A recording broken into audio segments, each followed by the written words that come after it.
bersama dengan Ketani iaitu kaunselor, iaitu di bahagian perkhidmatan kaunseling. Jabatan Perkhidmatan Awam. Ya. Jadi inilah yang akan kita bawakan yang sudah pun bersedia. Assalamualaikum Ustaz. Waalaikumsalam warahmatullahi wabarakatuh. Apa khabar Ustaz hari ini? Alhamdulillah sihat. Alhamdulillah sihat. Jadi Ustaz, kita akan membawakan topik kita pada hari ini dengan itu menjaga kerahasiaan. Jadi untuk mukadimahnya mungkin Ustaz boleh memulakan untuk pagi ini. Ya, terima kasih. Bismillahirrahmanirrahim. Assalamualaikum warahmatullahi wabarakatuh. Bismillahirrahmanirrahim. Alhamdulillahilladzi khalaqani fa huwa yahdin walladzi yut'imuni rizqan wa yudammitu fa huwa yashfin. Wassalatu wassalamu ala rasulil wa ala alihi wa ashabihi ajma'in. Subhanaka la 'ilma lana illa ma 'allamtana innaka antal 'alimul hakim. Faqad qala Allah ta'ala fil Qur'anil 'azim, a'udzu billahi minasyaitonir rajim wa ma khalaqtul jinna wal insa illa liya'budun. Alhamdulillah. Tajuk kita tadi pada pagi ini ialah tentang menjaga kerahasiaan. Jadi apakah sebenarnya rahsia? Rahsia adalah sesuatu perkara yang tidak diketahui oleh orang lain dari segi definisinya. Satu perkara yang tidak, ataupun perkara sesuatu yang tidak diketahui oleh orang lain, dan juga ia adalah sesuatu yang disembunyikan dan juga hanya ia diketahui oleh oleh orang-orang tertentu sajalah, yang dirahsiakan. Jadi kata ni menjaga rahsia. Tani dalam kehidupan tani seharian ini ada perkara-perkara yang patut kita ni jaga rahsia. Ada perkara-perkara yang kita patut sembunyikan dan takukilah orang disembunyikan dan tidak diketahui oleh orang lain. Dalam tani bekerja pun sebenarnya kita ni pun ada juga terikat dengan akta rahsia dengan kerajaan. Jadi kita ni perlu merahsiakan tentang perkara-perkara tertentu yang tidak sepatutnya kita ni exposekan kepada orang lain. Jadi kalau kita lihat definisi di sini, kita ada lihat dari punya slide. Jadi sebenarnya rahsia ini tadi kita lihat dari segi definisinya. Sebenarnya dari segi konseling, akta kod etika konselor itu ialah untuk menjaga kerahasiaan. Jadi kod etika seorang konselor, antara kod etikanya ialah untuk menjaga kerahasiaan. Jadi dalam hal ini juga kita ni bukan hanya setakat sebagai seorang konselor untuk menjaga rahsia orang lain ataupun klien kita ni, tapi sebenarnya kalau boleh menjaga rahsia orang-orang lain lah daripada kita ni juga. Bukan hanya menjaga rahsia orang yang kita konseling. Jadi memang salah satu kod etika seorang konselor itu ialah untuk menjaga amanah, menjaga rahsia, dengan amanah untuk menjaga rahsia orang yang di counselingnya itu tadi. Tapi sebenarnya kalau kita lihat dari segi dari segi kehidupan sehari-harian, sepatutnya kita ni pun menjaga rahsia orang lain yang sepatutnya jangan dibukalah aibnya, bukan untuk disebar-sebar. Ini bertepatan dengan firman Allah Subhanahu Wa Taala juga tentang menjaga rahsia ataupun menjaga aib orang lain, kerana perkara ini sudah disebut dalam Al-Quran juga, dalam dalam hadis baginda Rasulullah pun ada disebut, dalam Al-Quran pun ada disebut. Contohnya satu ayat dalam yang tadi ini ada ayat yang menyebutkan a'udzubillahi minasyaitonir rajim, ya ayyuhalladzina amanu ijtanibu katsiran minadh-dhann inna ba'dadh-dhanni ism wa la tajassasu wa la yaghtab ba'dukum ba'dha ayuhibbu ahadukum an ya'kula lahma akhihi maitan fakarihtumu wattaqullah. Dalam surah Al-Hujurat Allah sudah menyebutkan, wahai orang-orang yang beriman, jauhilah kamu kebanyakan daripada sangka buruk, kerana sesungguhnya sebagian daripada sangkaan buruk itu adalah dosa, adalah satu dosa. Dan janganlah kamu pula mengintip-intip ataupun mencari-cari kesalahan dan keaiban orang lain. Jangan sah kamu mengumpat atau setengahnya yang lain. Adakah kamu suka memakan daging saudara kamu telah mati? Perumpamaan orang yang mengumpat, maka kamu tentu jijik kepadanya. Jadi dalam ayat ini tadi Allah menegaskan beberapa perkara. Ijtanibu katsiran minadh-dhann. Pertama sekali lah jauhkan diri daripada sangka buruk. bersangka buruk. Buruk sangka dengan orang lain. Kemudian wala tajassasu, jangan suka mengintai-intai. Kalau dalam moden sekarang ni kita ni suka apa tu? Suka stalker contohnya. Mengintai-intai orang lain, mencari kesalahan orang lain, mencari aib orang lain. Kemudian seterusnya kita ni jangan juga mengumpat di belakang orang tu tentang perkara-perkara yang orang tu mungkin dah suka. Jadi kalau kita mengumpat, kita mencakapkan hal orang lain di belakang orang itu sendiri, maka itu pun dilarang sebenarnya.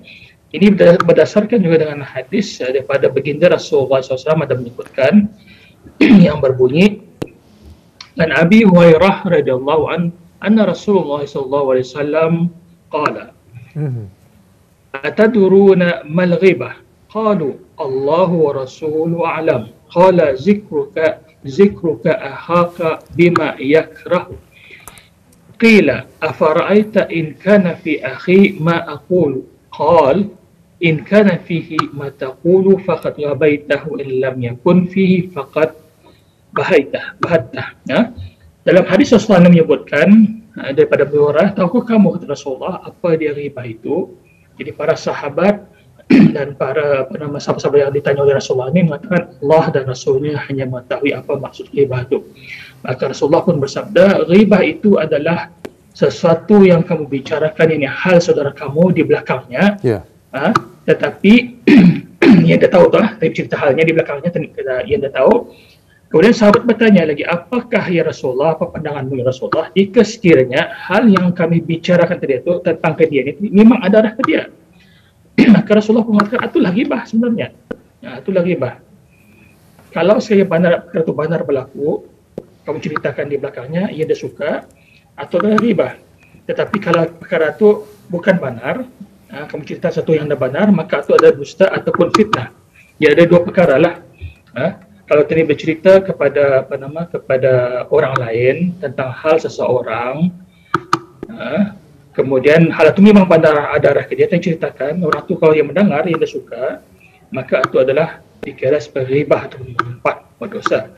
Tetapi kalau tadi membuat cerita ataupun cerita itu memang dah benar ataupun dusta, itu adalah fitnah. Jadi dosa fitnah lagi beratlah. Fitnah itu asyaddu min al-qatl. Dosa fitnah itu lebih berat daripada dosa membunuh.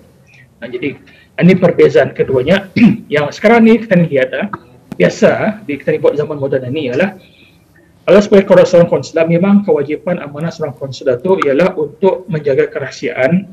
Apabila seorang klien ataupun orang yang hendak dikonselingnya itu datang berjumpa, menceritakan hal peribadinya, apa masalahnya semua sekali, jadi hanya di sanalah saja hal dan cerita tu dalam bilik konseling itu. Artinya seorang konselor tidak boleh menceritakan hal-hal apa yang telah diceritakan oleh seorang klien itu kepada orang lain di luar. Tidak boleh ceritakan. Jangan dibocorkan rahsianya, jangan dibuka aibnya. Itu tugas sebagai seorang konselor, politik seorang konselor. Tetapi dalam bab umum, tadi semua umat Islam, sebenarnya Allah sendiri sudah melarang, Nabi sendiri sudah melarang. Katanya jangan stalk, katanya jangan mengumpat, jangan mencari-cari aib. Contohnya zaman sekarang ni kita suka mengambil kamera, ambil kamera, gambar, kemudian tanya kita ni sebar-sebarkan, tulis teks dan sebagainya, tanya sebarkan lebih cepat ia punya tersebarnya benda-benda ni kepada orang ramai, di viral-viralkan dan sebagainya. Itu yang sedangnya berlaku zaman moden ini. Jadi ini perkara yang patut kita ambil perhatian. Zaman moden mudah untuk membayarkan perkara-perkara yang mungkin orang tu dah suka. Kalau yang mendengar, kita bercerita hal ke dia, kalau yang mendengar, dia dah suka. Sama ada perkara itu perkara yang baik atau perkara yang perkara yang baik, perkara yang aib. Perkara yang baik pun kalau yang mendengar yang dah suka pun kita kira mengumpat. Tetapi dalam Islam, perkara yang baik yang patut diambil tauladan, contoh tauladan itu dibolehkanlah. Contohnya orang suka berderma umpamanya, beritahulah cerita orang lain, orang ini suka menderma ni. Walaupun mungkin dia sudah suka mendengar dan dia suka namanya disebut-sebut sama menderma, tapi perkara itu boleh jadi contoh tauladan, maka boleh tadi sebut. Sebenarnya juga. Tapi kalau perkara itu tidak baik, membuka aib dan sebagainya, itulah yang dilarang. Jadi menjaga kerahsiaan sebenarnya bukan hanya tertakluk kepada seorang konselor, tapi sebenarnya tanggungjawab ini sebagai orang Islam lah, menjaga aib saudara kita sendiri, jangan dibuka dan jangan dicerita-ceritakan dan sebagainya. Macam itulah untuk dia punya sebagai mukadimah pada pagi ini tentang menjaga kerahsiaan ini. Mungkin ada persoalan yang ingin ditimbulkan oleh daripada penyampaian ya. Ada perkara yang kita mau timbulkan atau tanyakan. Dan seperti yang seperti yang Ustaz katakan tadi, apabila kita memperkatakan mengenai rahsia ni, ada pelbagai, dan memangnya rahsia ini tidak dapat dibocorkan atau sebenarnya basicnya, tetapi kadang-kadang ada sesuatu yang dibisikkan kepada petani, dan kalau petani indah menyampaikan hal yang dibisikkan kepada petani ini akan memudaratkan yang membisiki itu, dan mungkin ada sesuatu rahsia agaknya akan memudaratkan seseorang kalau indah diluahkan atau dibocorkan rahsia berkenaan. Mungkin dapat Ustaz berikan penjelasan sedikit mengenai rahsia berkenaan. Apa jenis rahsianya? Okey. Walaupun ada perkara-perkara, memang benar ada beberapa perkara-perkara yang kita ni boleh bocorkan ataupun kita boleh warkan, bayarkan walaupun dari segi basic hukum asalnya memang perkara rahsia, perkara-perkara yang rahsia ini, perkara-perkara aib dan semuanya itu adalah perkara-perkara yang memang benda disuruh untuk dibocorkan ataupun diwar-warkan ataupun dibayarkan apa lagi perkara aib, apa lagi tentang keburukan mengumpat orang atau sebagainya itu memang dilarang secara dasarnya. Walaupun ada beberapa perkara, ada 6 perkara yang yang sekiranya kita ni bicarakan ataupun dibocorkan dan diviralkan, ia adalah dibolehkan, tidak berdosalah. Pertama sekali tentang hal mengadu tentang hal kezaliman orang lain. Contohnya penganiayaan, kezaliman dan sebagainya itu. Jadi kita ni kena buat report kepada pihak berkuasa ataupun pihak polis, contohnya jenayah dan sebagainya, kezaliman, penganiayaan dan sebagainya tu, maka kena buat report kepada pihak polis ataupun pihak berkuasa mengadu tentang kezaliman. Contohnya mungkin juga ada jiran kita ni mungkin hobinya suka buat bising tengah-tengah malam, mungkin ada suka berkaraoke umpamanya, buat bising tengah-tengah malam, orang sudah mau tidur, ia kambuh dia kan warming up, dia kan berkaraoke, menyanyi-nyanyi tengah-tengah malam atau. Jadi itu satu perkara yang mungkin mengganggu ketenteraman, mungkin tidak selesa, penganiayaan dan tidak selesa dari segi dari segi ketenteraman, maka boleh diceritakanlah kepada pihak berkuasa, diadu kepada pihak berkuasa, diceritakan kepada pihak berkuasa bahawa orang sebelah padanya, jiran padanya, ia asal pukul 12 mula start warming up kan berkaraoke contohnya, maka itu ada perkara yang dibolehkan untuk kita ni membuat aduan dan seterusnya, aduan kepada hakim tentang masalah rumah tangga. Jadi kalau sekiranya seorang suami ataupun mungkin seorang isteri, suami ataupun isteri, dua tu mungkin suami pun mengadu tentang masa isterinya yang mungkin isteri koninya suka berzumba katanya, akhir-akhir balik makan minum dah terlayan, dah terbuat di rumah umpamanya. Jadi suami mungkin mengadu, ataupun biasa yang mengadu isteri suami nak bagi nafkah umpamanya, membuat penderaan umpamanya.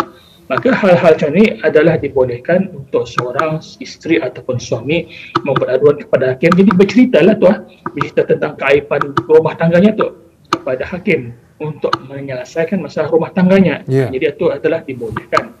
Jadi kena berceritalah. Kemudian perkara mencegah kemungkaran, keburukan dan penipuan.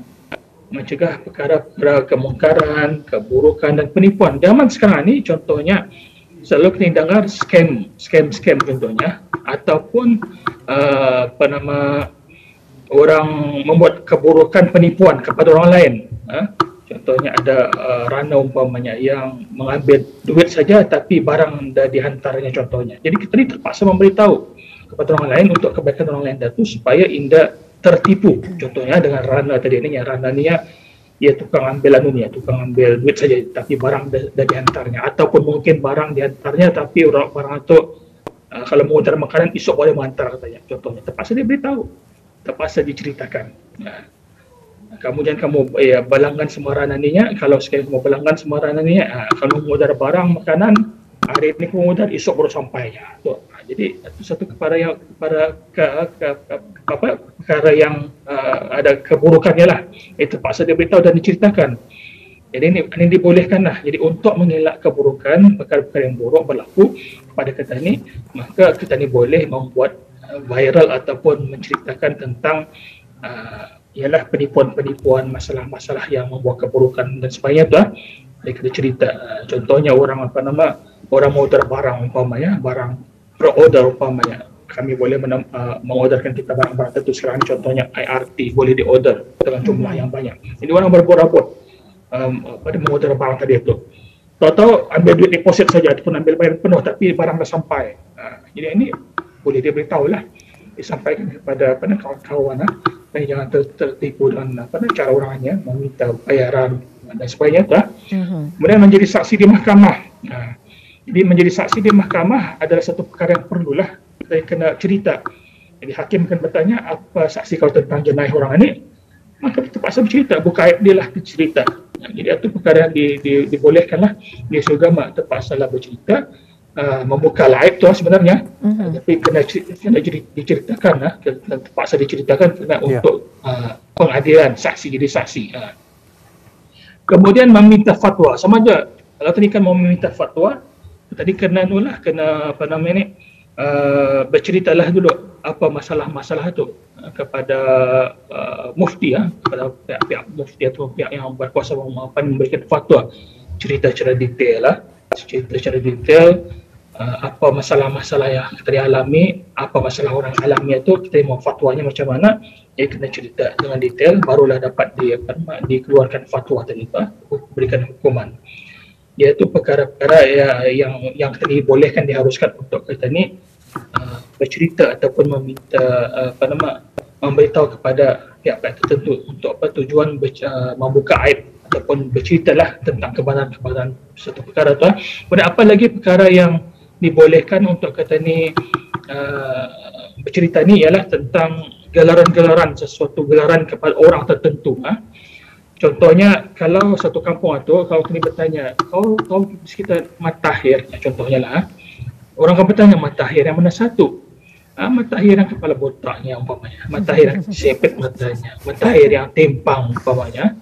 Jadi ini terpaksa diceritalah tu, diceritakan Matahir yang kepala botaknya, Matahir yang mata sepetnya, Matahir yang tempang tu. Jadi itu terpaksa dia beritahulah, walaupun perkara itu sebenarnya memang bila dia mendengar dia suka tu. Kau sabut aku Matahir botak, memang dia suka. Tapi terpaksa dia ceritalah, dia beritahu pasal orang akan bertanya. Kalau ada ibni gelaran tu, orang akan tahu siapa. Mungkin di kampung tu mungkin banyak Matahir umpamanya.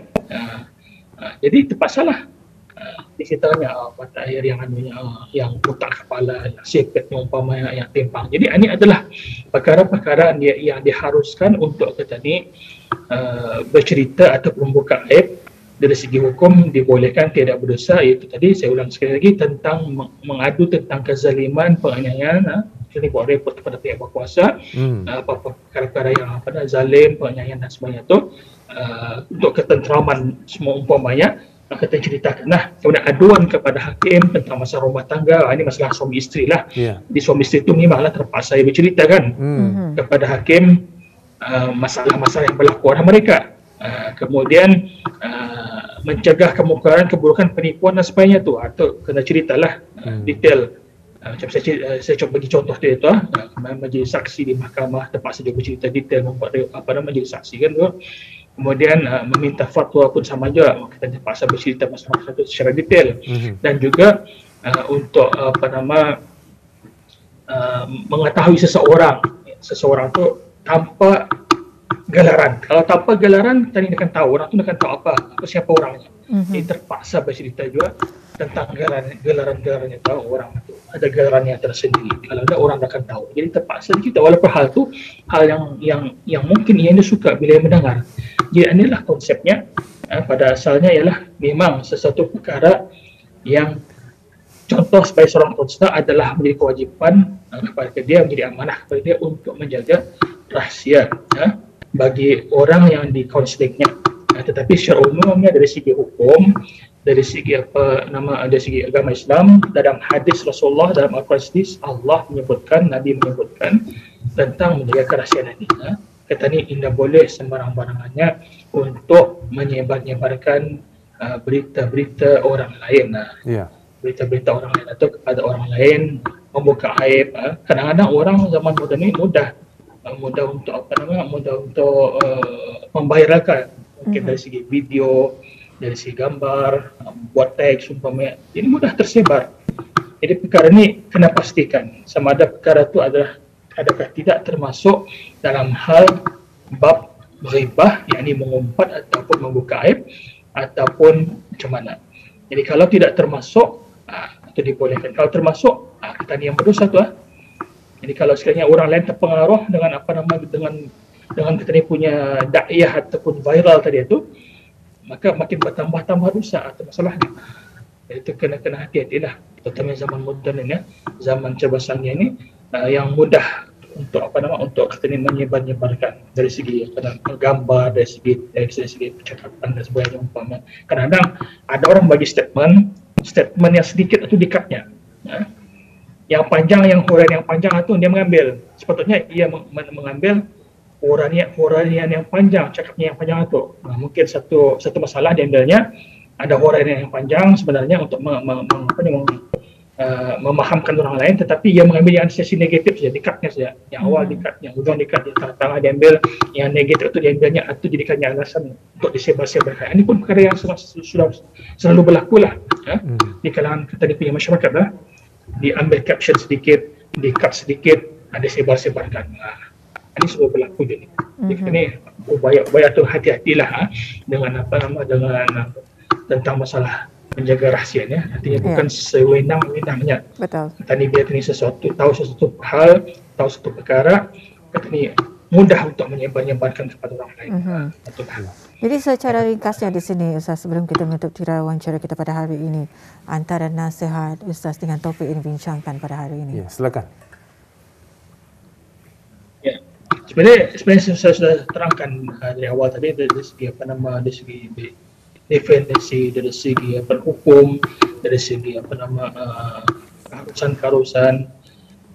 Di sana kita dapat faham bahawa zaman moden ini tidak dapat dinafikan lagi perkara untuk menyebarkan rahsia orang lain ataupun kaiban orang lain ini mudah dilakukan.